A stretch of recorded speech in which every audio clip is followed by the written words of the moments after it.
Hello everyone, my name is Joshua and I'd like to welcome you back to another episode of Coffee, Cats, and King, where we will discuss books, both new and old. I will share with you pictures of my cats, will make you wish they were your cats, and I will drink enough coffee for me and everybody watching.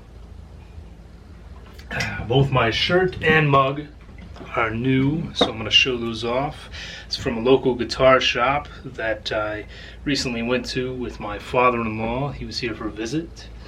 And the mug came from my lovely mother on a recent little thrift store shopping that she did. And I'm mostly just trying not to be jealous of the fact that this cat has way more style than I do. So, I am super excited about this video today. It's been a long time since I've done a tag video, and that's what this is. Recently, I saw Kasha over at Kasha's Book Cemetery, and they both did this mid-year freak-out book tag.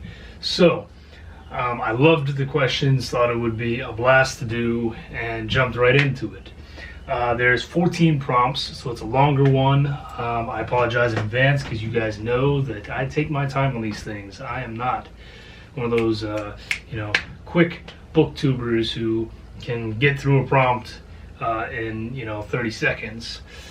Of course, I might be able to do that better if I didn't spend all this time talking about nothing, right?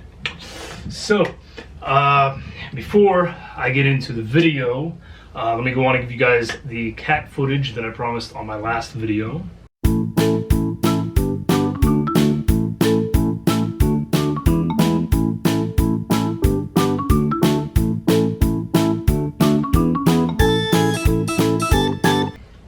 Okay, and like I said, this is the mid-year freak-out book tag, 14 prompts, and I'm actually going to start with the 14th prompt because it is about favorite book community members. And I want to start with that one because I know that sometimes, you guys don't get to watch the full video, and I want to make sure that these people get a little recognition. So, the first that I want to talk about is a wonderful individual who is way more popular on here than I can ever hope to be. She will never see this, never know that I am such a big fan of her, but I am, and hopefully maybe some of you guys can get to know her through this. That is Leanne over at Literary Diversions. Leanne is this absolutely delightful Scottish woman, and I'll be honest, our reading tastes, they don't match up most of the time, I have found some really great books that I would not have read because of her, but for the most part, she does not read the kind of stuff that I read and the kind of stuff that a lot of you read. That said, she is so much fun to watch. She's a blast. I guarantee you will laugh in any video that you decide to watch from her. Just give her a try. She's hilarious. Absolutely hilarious. I love this lady. I wish I could get to know her. And, the question is favorite booktubers.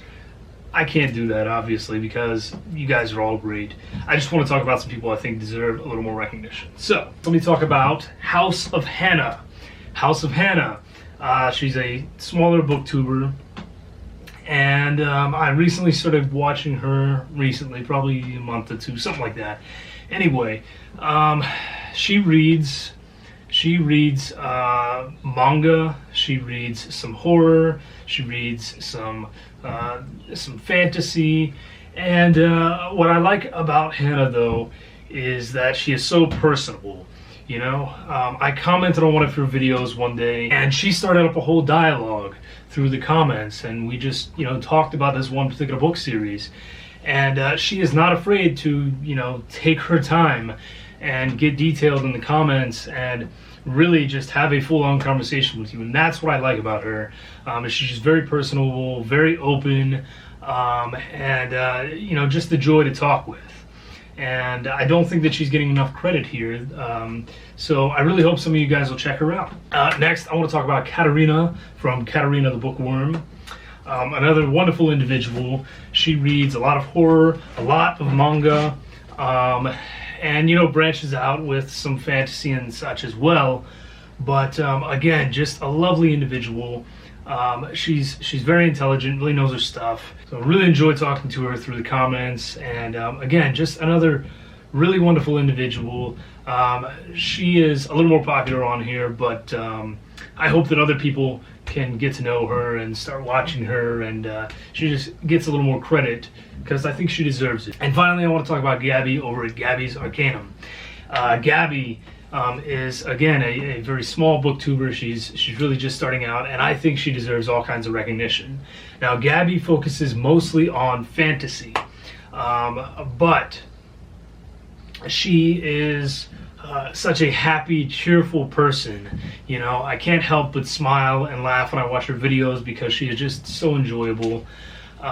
She has this beautiful voice and always a great smile on, and like I said, you just can't help but be happy when you're watching her videos.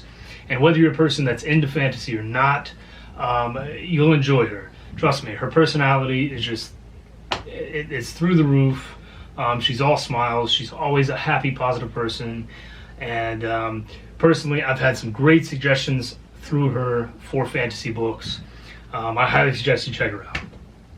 All those people, of course, will be linked below. Now, I'm going to jump back to the beginning of this. So, number 1, best book you've read so far. Okay, I picked 2, one fiction, one nonfiction. So far this year, best fiction I've read is Harvest Home from Thomas Tryon. I said when I did my review about this that this book will very likely end up on my best of 2021. We are now 6 months into the year, and it is definitely still in my best of 2021. I love this book. It's great if you enjoy folk horror, if you want something that's, you know, small town, very atmospheric, gives you very autumnal, October kind of vibes. Great book right here. The nonfiction. Now, I said I picked this because it's nonfiction. I didn't pick it because it's nonfiction. I picked it because it is genuinely one of the books that I've enjoyed the most this year. That is Michael J. Fox's Lucky Man. And I talked about this also way back when. I'm a big fan of Michael J. Fox. He was a good actor, sure, but I'm more a fan of him personally because he is such an inspirational individual, and this is the first time I've read anything from him. I loved every second of it. I can't wait to pick up something else from him. He is just such a great guy. So that actually is in contention as well for one of the best books that I've read this year. Okay, number 2, best sequel you've read so far. That was very easy for me. That was book 2 of The Last Herald Mage from Mercedes Lackey. That's Magic's Promise. And Magic's Promise, obviously second book.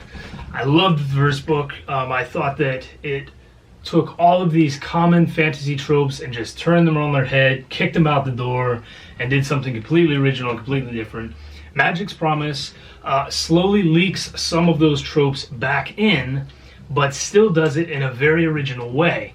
So yes, the hero of the book is this sort of all-powerful individual, but half the book is just him, his internal dialogue, talking about how utterly exhausted he is, and he becomes such a human character.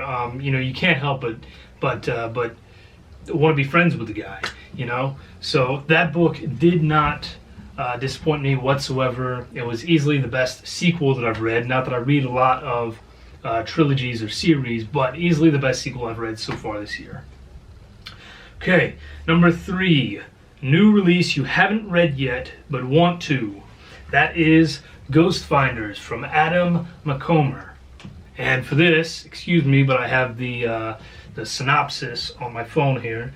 It says, Henry Coxton, a fledgling occult detective, has taken up recent stewardship of a ghost-finding firm, investigating gaslit mysteries in the damp cobblestone streets of Edwardian London. Along with his friends and associates, Violet, a telekinetic with a mysterious past, and Christopher X, a monster of dubious origins, Henry must work against the clock to solve the agency's most terrifying case, one that threatens to destroy all he holds dear and perhaps even the very fabric of reality itself. Strongly influenced by the weird horror of Blackwood, James, and Hodgson, The Ghost Finders explores the darkest corners of London's occult realities. So, sounds like classic ghost horror. So, really excited about it.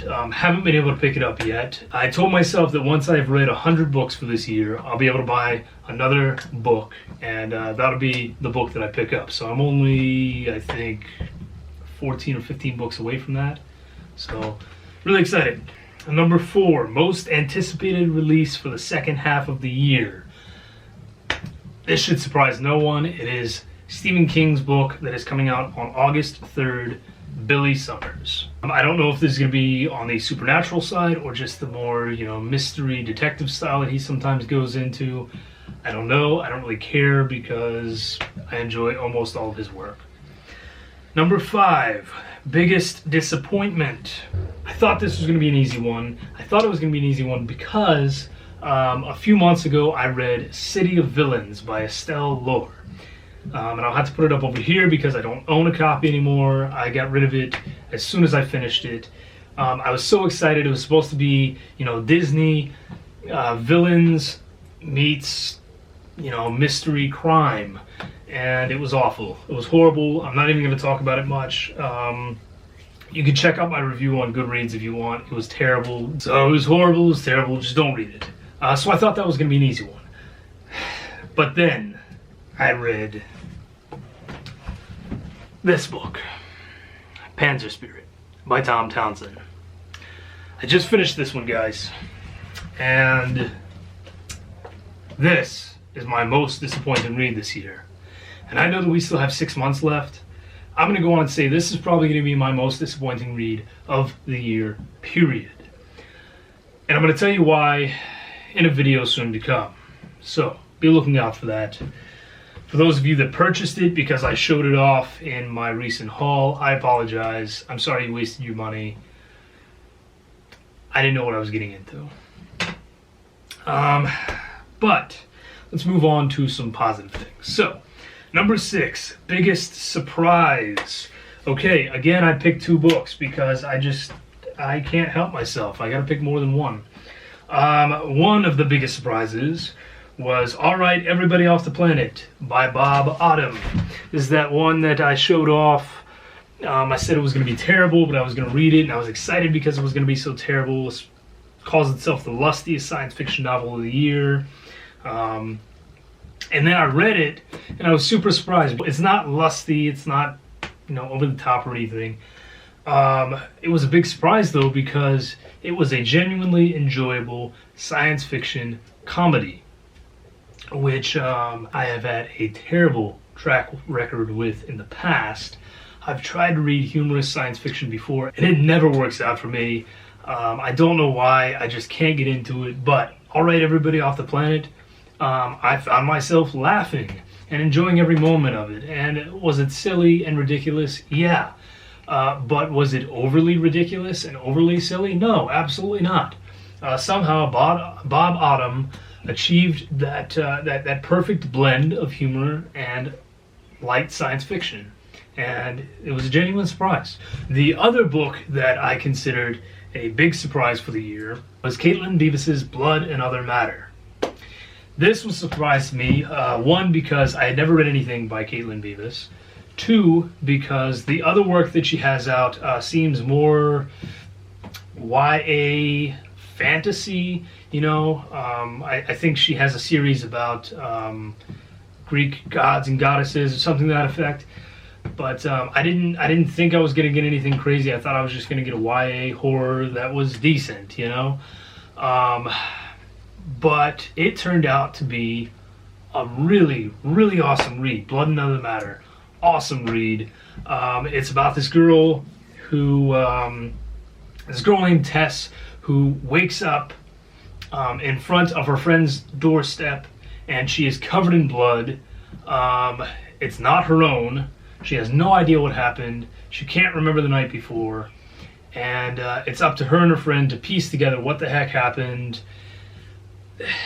And I'm not going to say anything else because I'm just going to suggest that you guys pick up Blood and Other Matter by Caitlin Beavis.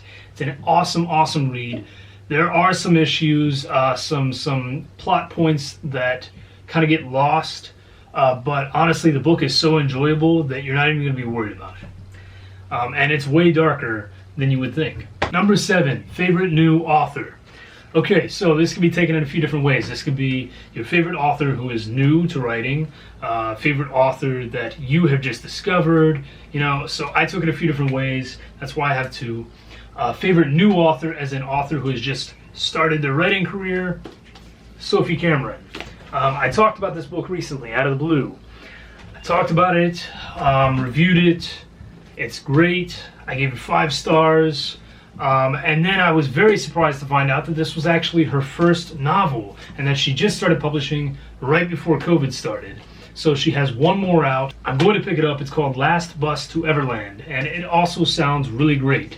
So, Sophie Cameron, I think she has a great writing career ahead of her, and I'm definitely a big fan of her now. I'm going to be looking out for more of her stuff in the future. The other author that I want to mention, it was new to me, was Melissa Snark. And I just read her book, Hook, Dead to Rights. It is actually a trilogy currently. I don't know if it's going past that, but it's a trilogy about Captain Hook, another Peter Pan retelling.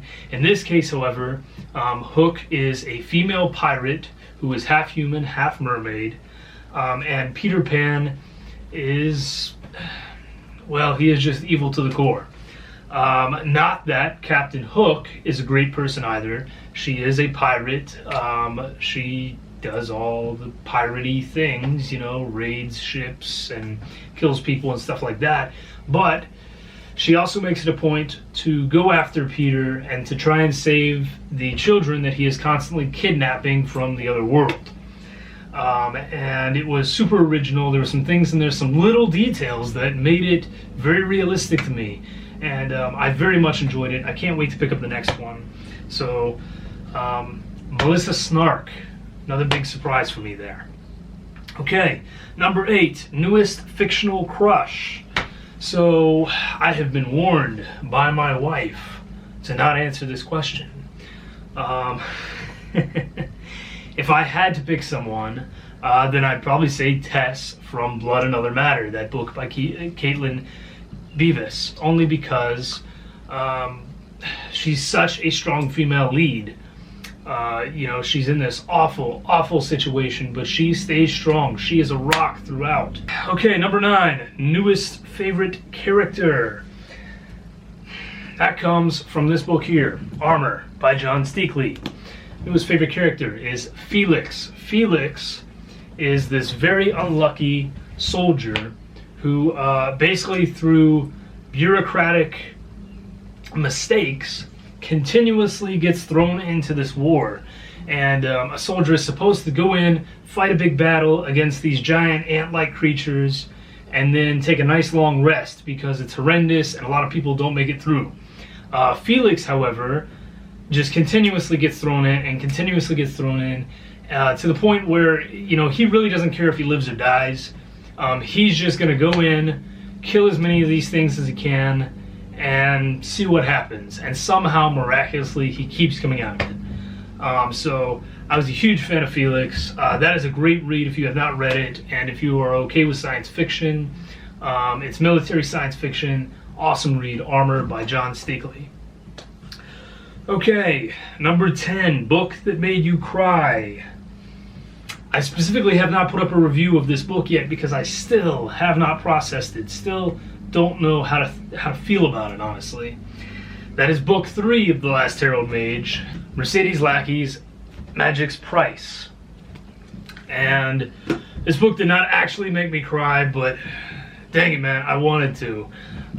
Because Mercedes Lackey rips away everything that I enjoyed about the series, and it made me so upset. I love her writing, but there were just some things that happened, now, much later after I've read the book, I understand, and I can appreciate it because she gave me some clues as to what was going to happen. That said, there is one particular event in that book that had no place in there whatsoever. It did not need to happen. It did not help the story at all, and it just really, really ticked me off. For that reason alone, that was enough for me to drop this book down to like a 3 or 3.5, because I just could not get past that. It was completely unnecessary, and it just really upset me. Which is really disappointing because the rest of the series I loved. Okay, number 11, book that made you happy. That would be James A. Moore's Deeper. This book made me so happy because I had read a few other James A. Moore books and just kept striking out with him. This was his last chance, and it brought him back as an author that I want to read more from, because I thought I was just going to get a typical monster horror. Guys are out and get attacked by something in the sea.